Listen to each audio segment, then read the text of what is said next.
राजस्थान के high court में मनु की मूर्ति स्थापित हुई है, लेकिन संविधान धर्म निरपेक्ष है। मनु का एक धर्म है, हिंदू धर्म है। देखिए, ये सवाल सबसे पहले इस देश में मानवर साहब कांसीराम ने उठाया था कि जब मनुस्मृति को साहब डॉक्टर B.R. अम्बेडकर ने मनुस्मृति को दहन किया, जलाए, और मनुस्मृति में साफ साफ लिखा हुआ है कि यदि कोई शूद्र रामायण सुनना चाहे, वेद सुनना चाहे, तो उसके कान में शीशा पिघला कर डाल दो। यदि कोई वेद का उच्चारण करता है, उसका जीभा काट लो। इस तरह के बयान मनुस्मृति में लिखे गए। पूरा का पूरा Manusmriti SC ST OBC minority के खिलाफ है, बहुसंख्यक समाज के खिलाफ है। तो ऐसे मनुस्मृति के मनु जी का जो मूर्ति लगाई गई है राजस्थान हाई कोर्ट में, मैं उसकी निंदा करता हूँ। साहब कांसीराम ने भी उसका निंदा किया था। और ये जरा सोचिए, वो वही धरती है जहाँ भंवरी देवी का बलात्कार हो रहा है, और उस जजमेंट में ये दिया जा रहा है कि अपर कास्ट के लोग बलात्कार नहीं कर सकते, क्योंकि भंवरी देवी जो थी वो छोटी जाति की महिला थी। यह इस तरह का बयान हाई कोर्ट के द्वारा दिया जा रहा है। ज़रा सोचिए, अगर इस तरह का बयान हाई कोर्ट दे रहा है तो किस आधार पे उसको जस्टिफाइड किया जाए।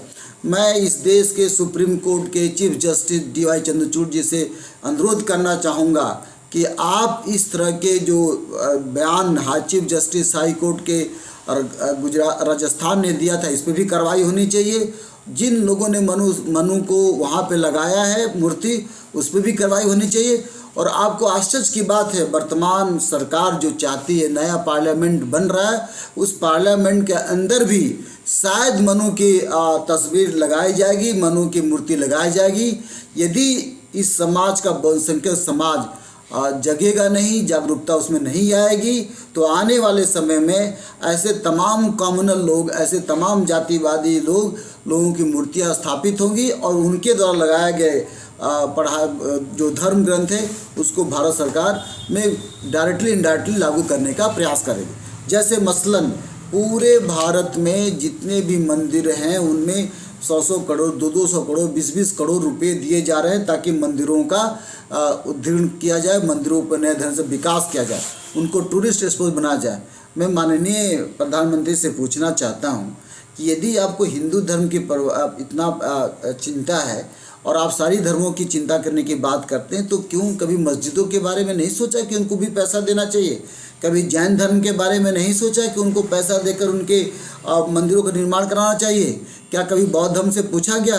सबको पता है कि आप ही के सरकार में, अटल बिहारी वाजपेयी के सरकार में बामियान में बौद्ध मंदिर को तोड़ा गया था, और तालिबान सरकार ने तोड़ा था, और आप ही के सरकार के लोगों ने तोड़वाया था। क्या आपको, अगर आप सरदार पटेल की मूर्ति बना सकते हैं, तो क्या बामियान से ऊंचा मूर्ति गौतम बुद्ध का नहीं बन सकता है? भारत में बन सकता है। यदि आप अलग अलग जगहों पे मंदिर बनाने के लिए पैसा इकट्ठा कर सकते हैं, राम मंदिर बनाने के लिए आप पैसा इकट्ठा कर सकते हैं, दिए जला सकते हैं, तो क्या बामियान के बौद्ध मंदिर नहीं बना जा सकता? लेकिन नहीं, ये नहीं बनाएंगे, क्योंकि इनको आगे चल कर के हिंदू राष्ट्र बनाना है। तो कहने का तात्पर्य है कि जो हिंदू राष्ट्र को बनाने वाले, संकल्पना करने वाले विचारधारा लोग हैं, उनकी मूर्तियां बनाई जाएंगी, उनकी किताबें पढ़ाई जाएंगी। अभी हाल ही में आपको आश्चर्य होगा कि न्यू एजुकेशन पॉलिसी के तहत एक किताब आई है। उस किताब में ये बताया जा रहा है कि तिरंगा का जो अशोक चक्र है, वो अशोक चक्र नहीं, वो कृष्ण का चक्र है। ऐसा बच्चों को बताया जा रहा है। तो बच्चे क्या जानेंगे?